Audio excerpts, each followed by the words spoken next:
Here we go. Hello, anyone who was miraculously already waiting. I already connect. Why are you saying connect to go live? Already connected. There we go. Dismiss that. Already muted. Live. And hello to anybody who's watching the recording after the fact. For anybody who's already here, I apologize for streaming later than I usually would, but it is what it is. Get over it, basically. So let me think. Well, wait like a couple minutes just to let people show up, and this is going to be a short one this time, unless I fail to make it so again, as usual. But while we wait for people to show up, we can go into some of the things that are not in the title, such as fertility rate updates and China's population numbers that they were willing to admit to, which were uh, on the closer end of towards their reality. But anyways, there, if everybody remembers, oh, no, wait, I forgot. I forgot to open this. We can go here. So if you want to see the fertility rate graphs along with any other kind of graphs, then remember you can go to any video from the last 2 years or so, go to the description, a free access drive. It's under the PayPal and Patreon links. It's not behind any kind of paywall, as every other website is starting to do that. So that's why I created this whole thing, so that data and graphs, even if they're uh, not the most visually appealing graphs to look at, since I just make them in Excel basically, but there will still be graphs publicly available no matter how many other official websites put things behind paywalls. So this is all free. There will never be paywalls behind it. But anyways, uh, this is China, or Zhonggua's fertility rate graph up to last year, where they were down to 0.98. And as of this year, going off of the data that they willingly released, scroll down here. So they are down to 0.93. And they, if you remember, at the start of last year, they initially published that they had dropped down to 1.407 billion, but then a couple weeks later redacted that data and insisted they had only dropped down to 1.408. And so as of the start of this year, they're in reality probably around 1.403. But I figured, as I said a number of times, they would probably only admit to going down to 1.405. And it looks like that's what they decided to run with. Just a little bit under 1.405, as by their claim in their annual data they released, they are, or as of the start of the year, they were at 1.404890000. But for the visual, this is what their pyramid is looking like now, continuing with that massive, massive absolute oblivion collapse indent.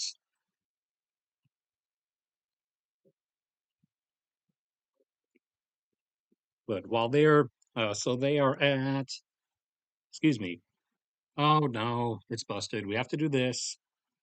Come out, draw, delete, go back in,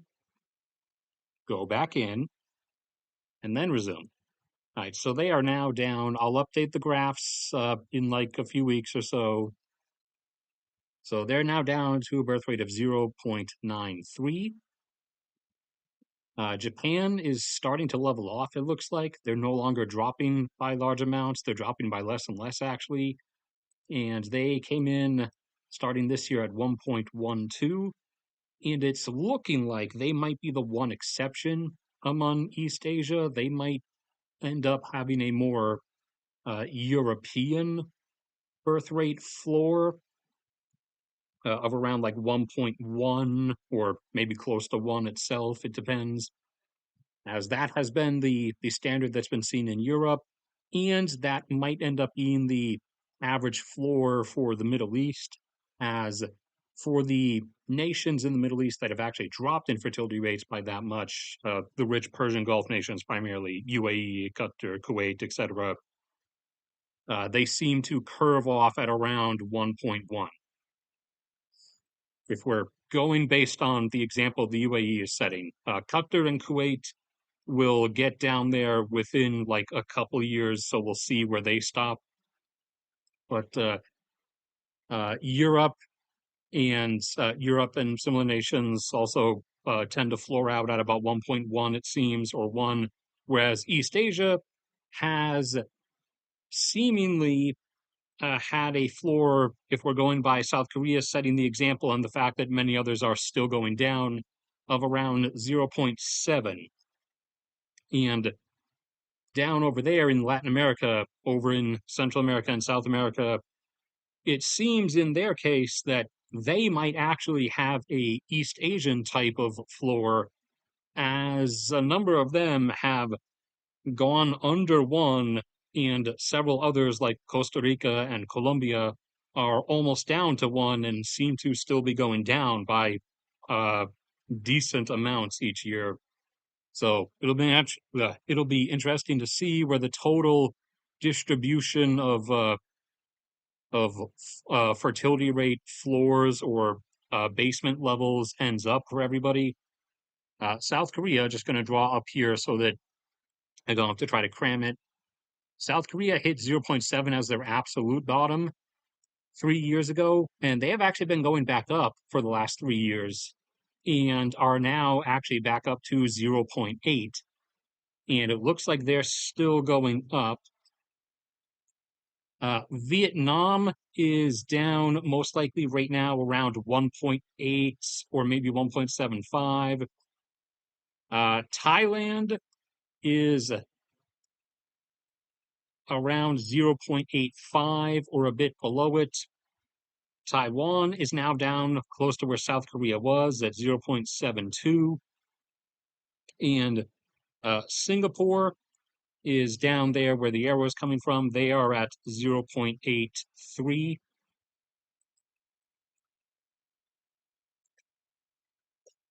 And I think Malaysia is going down really quickly right now. They, I believe, are at 1.3 as of the start of this year.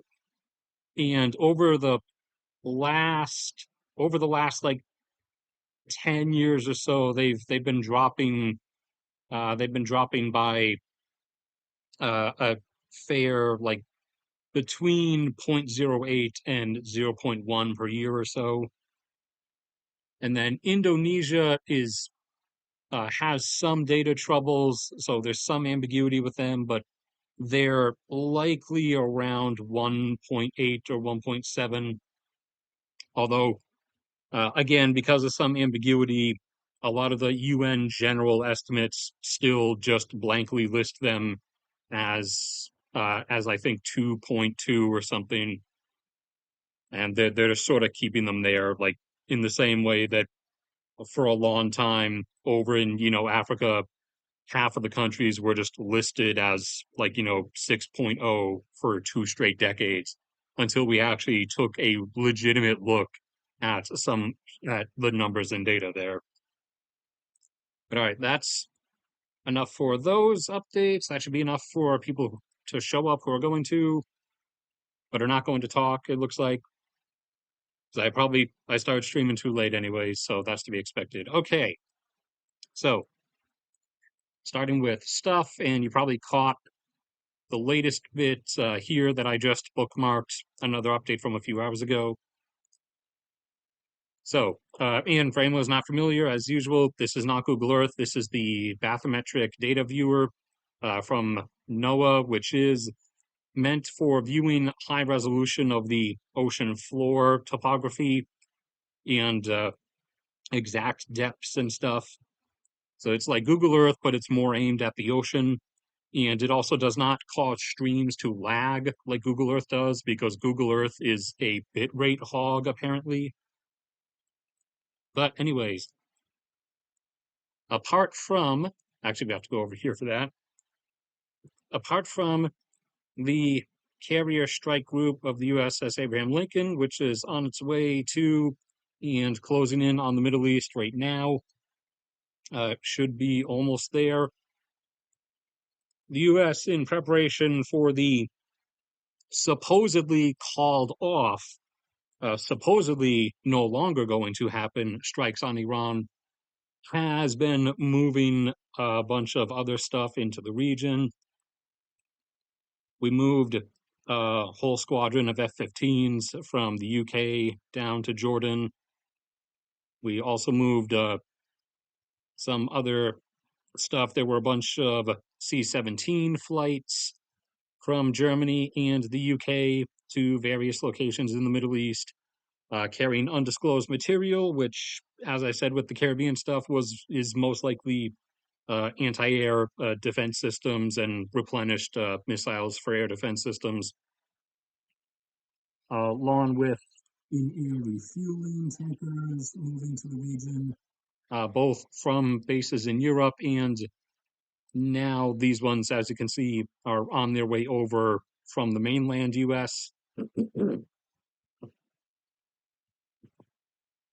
So stuff is now continually being moved in preparation for the uh, airstrikes on Iran that, again, are supposedly no longer happening, quote unquote.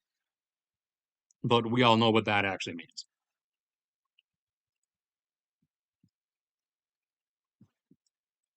Meanwhile, also in Syria, things were looking cool initially for the first year post liberation. And then we had the last week or so where it looks like new Syrian army has decided to go at it with the Kurdish forces of the northeastern region, and mixed outcomes. They pushed them out of a number of cities. There were a lot in Aleppo, even though it's on the western portion of the river. They were pushed out of there back across the river, and they've been clashing again at sites along the river. And then just a couple days ago, portions of the Kurdish leadership signed a reintegration treaty with Damascus, but not all of the leadership.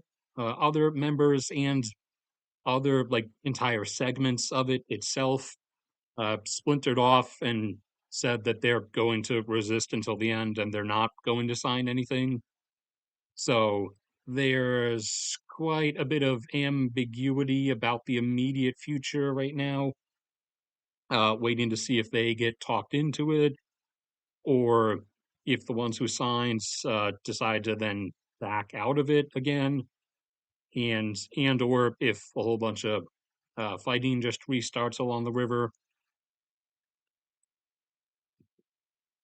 So that is, if they really, if they go at it and like the new Syrian army tries like pushing fully into the Kurdish portion of Syria, that's probably going to cause a lot of Kurds from Iraq to cross over to join the fighting against them, and uh, probably some amount from Turkey as well, which, since it was pointed out that Turkey is kind of the larger one who's pulling the strings on Damascus right now, that might actually, I'll put a question mark on that, that might be their aim. That might kind of be what they want. Since there is, it's not a huge disparity, but there is kind of a, let me draw the thing with scales slightly there. Since there is an issue, an imbalance between birth rates among Kurds in Turkey and among Turkish Turks.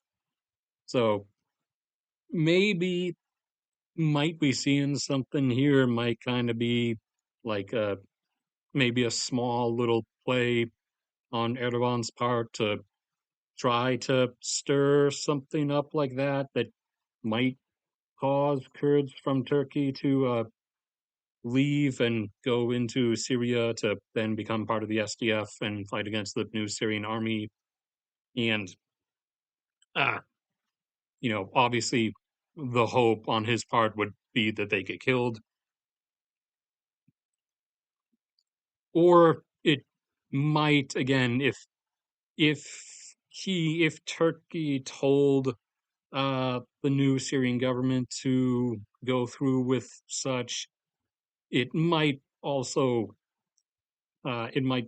be aimed at like causing this to then uh, exclamation point to then give Turkey more excuse to also continue pressing into northern Syria as it has wanted to expand its quote unquote zone of safety, which is what Turkey refers to as its occupied territory.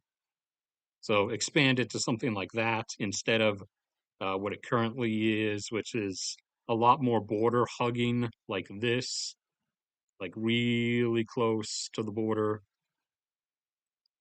And then I think this corner here. So wait and see. Wait another few days, another few weeks, see how everything goes in regards to that. But that suddenly happened. Did we get anybody else? Oh, we do have some people. 13. Actually, that's more than I was expecting, especially for starting down this late.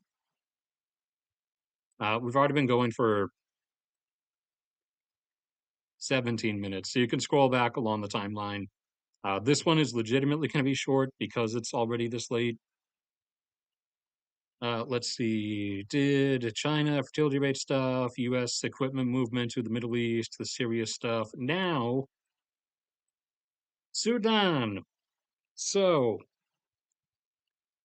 uh, you know, ever ever since the private uh, optical satellite launches not too long ago, back in the 2000s and 2010s, and the whole startup of the you know subscription service where people can pay however many dollars a month and they can see like rapidly updated like daily high res satellite photos.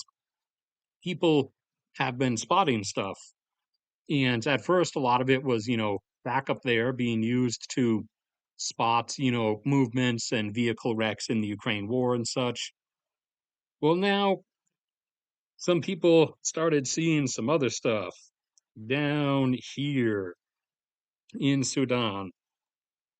So this has been a big mess ever since it started in 2023, but it now took a sudden turn as when they were there's already probably 500,000 dead people in total, but we have no way of really being sure of that because it's not exactly easy to get in and get counts.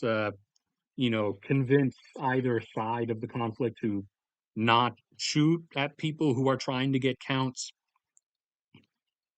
But also, now, on top of that, rough estimates, likely 500,000, you can throw on another 100 to 200,000 over, like, apparently the course of just a few days, a few weeks ago, as there's a town somewhere out here, or I guess that many people, although it's not a city. You, I don't know what you would call that. Settlements, maybe, I don't know, but uh, general area that's like roughly connected, and people were seeing on satellites who actually have the subscriptions to like the rapid updating images. You could straight up see on one of the days you could see and identify mounds of human corpses and plumes of smoke carrying like across the land from other piles of human corpses that were being burned. And so the conservative estimate, the low end estimate is 60K that they made kind of based on like the size of the pile of corpses and like how many corpses they saw up the long side versus the short side and the depth, like how much they thought, how many corpses deep from top to bottom, from ground to the top of the mound they thought it was, I guess. But that would only be like a third, uh, or maybe a bit more of a third of this like settlement, this area, place, El Fasher or something. And so, the rest of the people aren't exactly showing up anywhere. So either the high likelihood is that, you know, they're all dead too, or they're just perfectly happy still sitting there at home, uh, surrounded by piles, what mounds of hundreds of burning corpses, and are just perfectly happy to stay there, I guess, assuming that the same thing isn't going to happen to them. So the first one is the obvious answer, which is all of them are also dead, which would be, again, because we don't have like solid estimates of different like metro area population sizes, somewhere in the vague range of between 100 and 200,000. Uh, why did this happen? Well, there's theories. The rapid response force, the ones that did it in this case, is not like putting out a reason, but there are divisions apart from just the Darfur conflict stuff.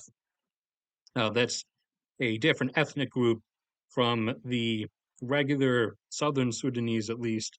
There is among the other Sudanese the split between the African Sudanese, there's no real line to be drawn, versus the uh, partly Arab Sudanese that are mostly still African, but they're a bit lighter, kind of. They're like 30% Arab.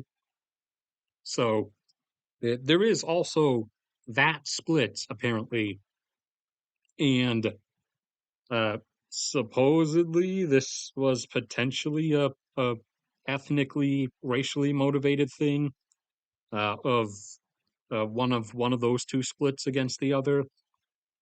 And there's been plenty of massacres across Darfur as well, but we have not been able to find out that much specific stuff. It's just kind of split up vaguely in the tens of thousands or 100,000 plus. So everyone's kind of massacring everybody. And the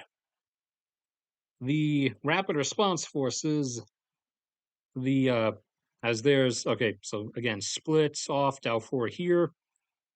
There's the territorial control is roughly something like this. The rapid response forces, the R down here, and then the regular Sudan up here, and then some ambiguity up in the outer desert portions.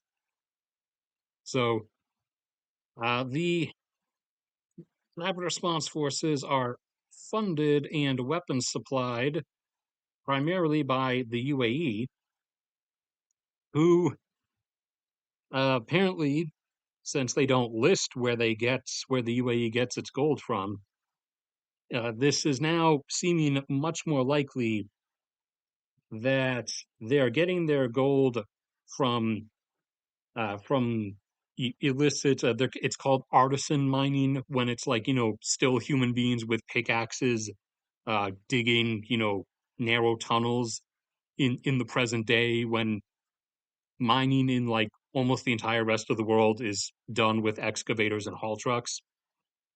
But from artisan mines, likely utilizing some form of slave labor. They're probably getting it from mines around the eastern portion of like the interior Africa area, and that they're able to do that and have things have stuff like gotten out to them with no real oversight and not having to worry about sharing any kind of revenue with anybody because everything is in such chaos. They didn't need to cause chaos in like South Sudan or the Central African Republic because they're already in chaos.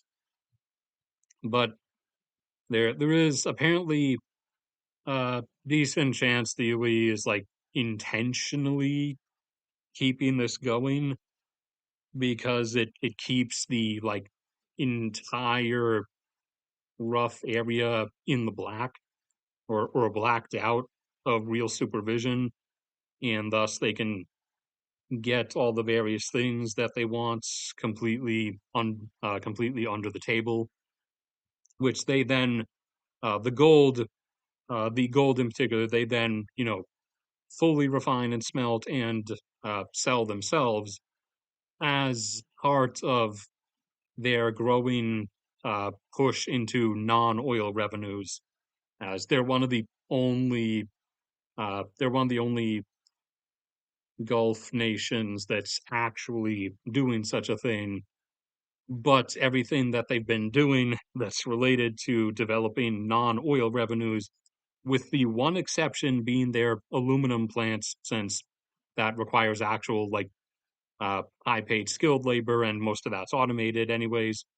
Everything else they've been doing via some kind of slave labor, where people usually from India, Pakistan, or Bangladesh come in to the UAE and their passports are immediately taken from them, and they're told that they'll be given their passport back when their like 10-year work contract is up, and they have to live like 20 people to a an area the size build little hut building the size of a living room that just has like old four bunk high stacked like battleship style bunk bed racks. And so if you look on things like Google Maps and you see like say Dubai for example, and you'll have like the city here on the coast and you can see it's all glistening skyscrapers and buildings. Then out here, down some road in the desert, there's like this massive plateau, this like tic-tac-toe grid of these blank, like cookie cutter paste, white square pod buildings. That's what those are. Those are the slave houses. But it looks like they're utilizing the chaos derived from all of this to continue a situation of zero hindrance for getting at themselves hundreds upon hundreds of tons of gold.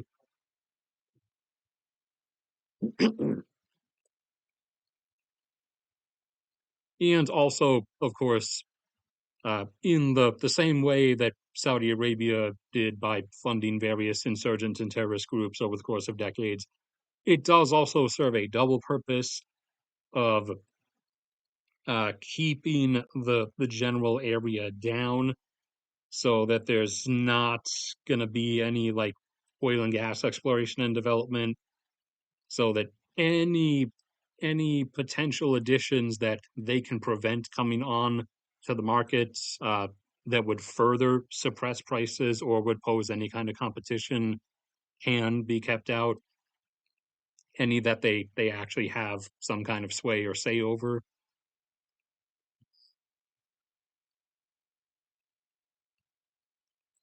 Right, do we get anybody else?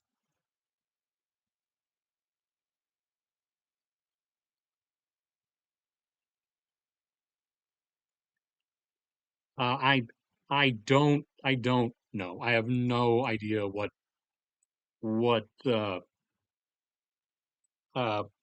I doubt that he and or Erdogan, who's probably the one telling him to do stuff, would literally do it flat out because it's just a bit too close. It's too integrated to a locale that the world actually cares about, primarily because of the amount of oil flowing out of it. So it's not like a Sudan situation. You wouldn't really be able to get away with that one. But for like the probable reasoning behind everything, again, you can scroll back further down. Uh, something racism. Where it's banned.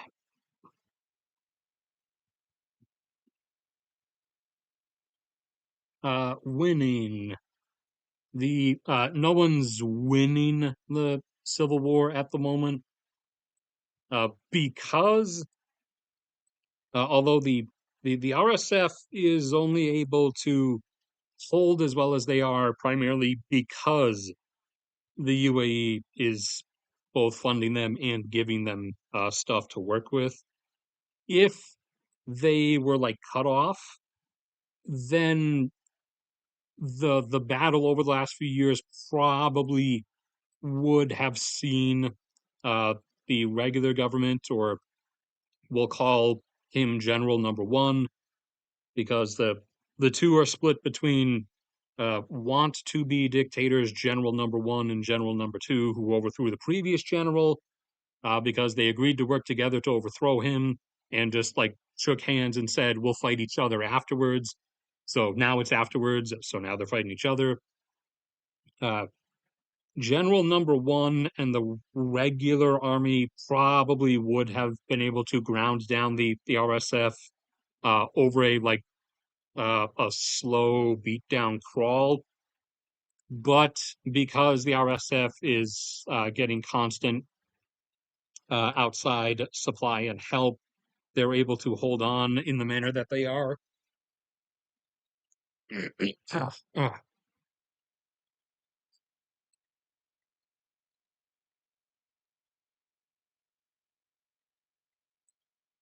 What was the other one?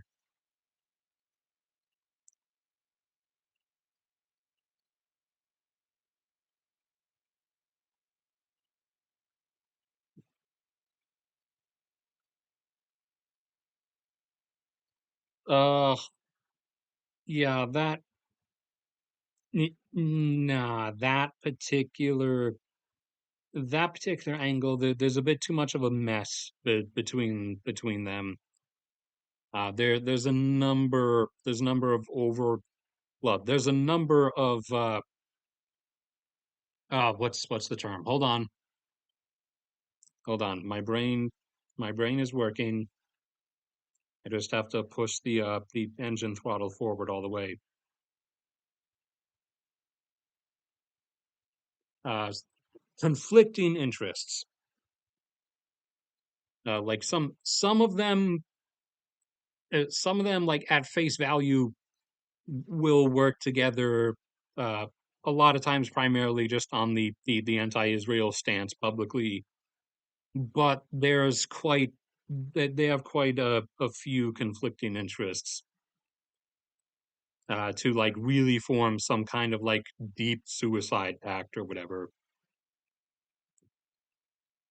Like Syria and Turkey, yeah, because the new Syrian government kind of only has Turkey to depend on, since we're open to them, we being the U.S. and associated club, but we're not like directly there with them. And Israel is obviously not really in their favor. They're still occupying an extra like 10 or 12 miles of Syria that they pushed into during the chaos. So uh, Turkey is like the only one they can depend on and is now who they're getting stuff from, as they don't want anything to do with Russia, since Russia kind of killed a few million of them over the course of events. And Saudi Arabia and Turkey working together is not really like a solid thing. Again, at face value on like anti-Israel stuff, sure, but Saudi Arabia wants to pretend to be like at least a regional power, even though they're incapable of it. Meanwhile, Turkey is a regional power and is not going to like care when the further and further stuff it does continues continues eventually going against Saudi Arabia's interest, and Saudi Arabia knows that, at least to an extent. And Egypt's not really doing that much, other than they're going to bomb that dam eventually. But otherwise, the Egyptian government's a bit busy, just like funneling away all of their dwindling revenue because their economy has kind of collapsed by like 30% over the last 2 years. Remember, they're busy funneling all their government revenue into building that new super capital with their giant phallic symbol, the obelisk. So you know how there's the Burj Khalifa in Dubai, there's Jeddah Tower in Jeddah, which I think is around like here in Saudi Arabia. These like 2,500 plus meter tall buildings. Well, the Egyptian government, despite the rising economy status of their country, despite the dozens of millions of people that still live in fairly severe poverty and have very little access to many modern things, they've decided to pour uh, billions upon billions of dollars into building an entire new capital so that they can live away from the peasants in Cairo. Ooh, filthy, dirty peasants. And in the middle of this capital, there's this building called the obelisk, which is going to be their attempt at the world's tallest skyscraper. And it is going to be literally shaped like an old uh, ancient Egyptian obelisk, which everyone knows because the Egyptians literally said it themselves in their own writings and their own mythology, is meant to be a phallic symbol. So the Egyptian government is a bit too busy to be playing real politic games because they're devoting themselves to building a kilometer tall obsidian phallic symbol in the middle of the desert.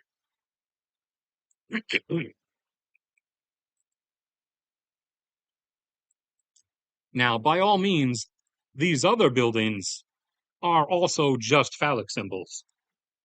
The reason anyone does this is because it's not socially acceptable for the princes and sheiks or whatever to actually whip out their dicks and compare dick sizes. But it is socially acceptable to spend all of this money on building giant artificial phallic symbols to artificially or metaphorically compare dick sizes.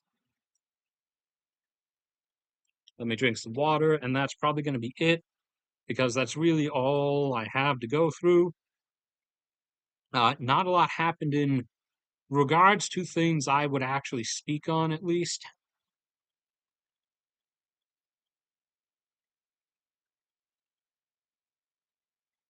Ah, nice. Few trillion dihydrogen monoxide molecules.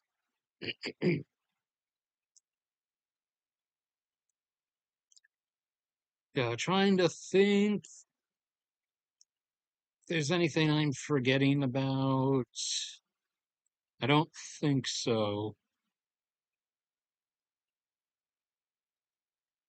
There's nothing that significant oil and gas wise. Mining development wise, not really either. So yeah, I think that's probably going to be it, unless anything else popped up from anybody.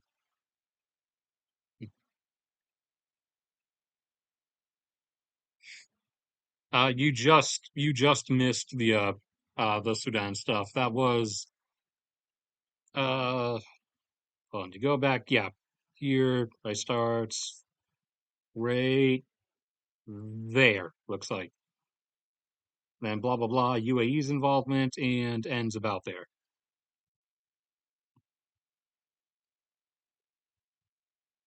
Is Oman the only? Yeah, Oman is mostly okay.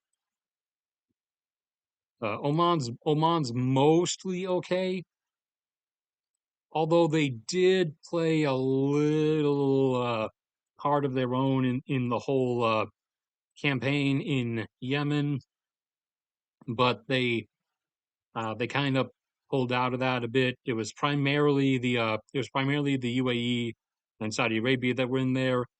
And between the two, in this case, Saudi Arabia was much worse because they were the ones that were bombing hospitals all over the place.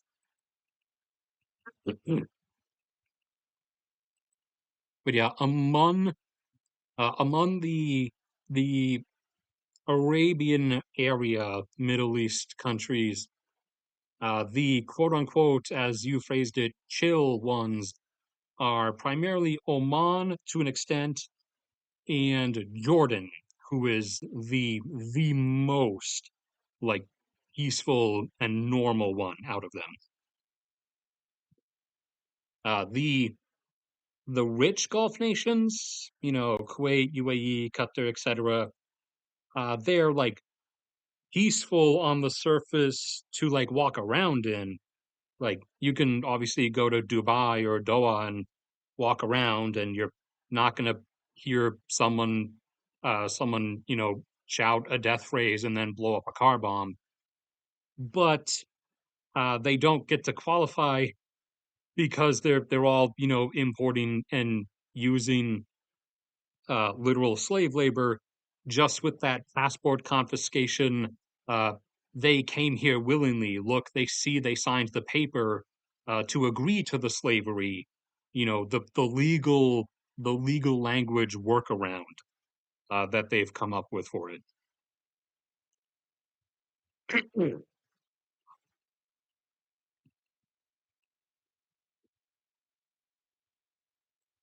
And then amongst the North African ones, uh, I like Algeria the most arbitrarily, but the quote unquote chillest ones where they're like the least involved with stuff and also is legitimately the safest. That would be Tunisia. I like Algezer the most. They would come in second place now. Maroc over here is safe for you. It's safe for you to visit, but they are, they do enjoy some genocide down there in the Sahrawi region uh, that we call Western Sahara. And even if they weren't constantly trying to kill everybody, you know, that they're still occupying a place that they invaded and forcefully annexed decades ago. Just like China with Tibet, they're not trying to kill everybody anymore, but you're still there. You literally invaded and conquered the place. It's time to leave. You're about to eventually leave against your own choosing when the consequences of your upcoming decisions hit.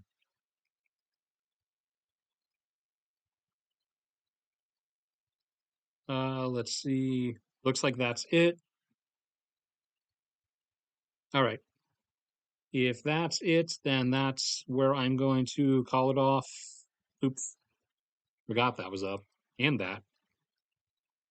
Yeah, anybody can go. It gets recorded. Anyone can go back to any point in the video or the very beginning. But unless anything else comes up in like the next few seconds, then I'm dropping out here and I'll probably do Thursday night unless literally nothing happens and there's not enough to even have like half an hour to go off of, in which case I'll have to push it to a different time. The oil demand levels update video should be coming soon, along with the monthly natural gas and electricity one. I'll do an annual RLC up water volume restoration update video once I get solid annual data from Kazakhstan about that. But there's no specific set date release about that. I think last year it came in early February, so might have to wait a few weeks. We'll see.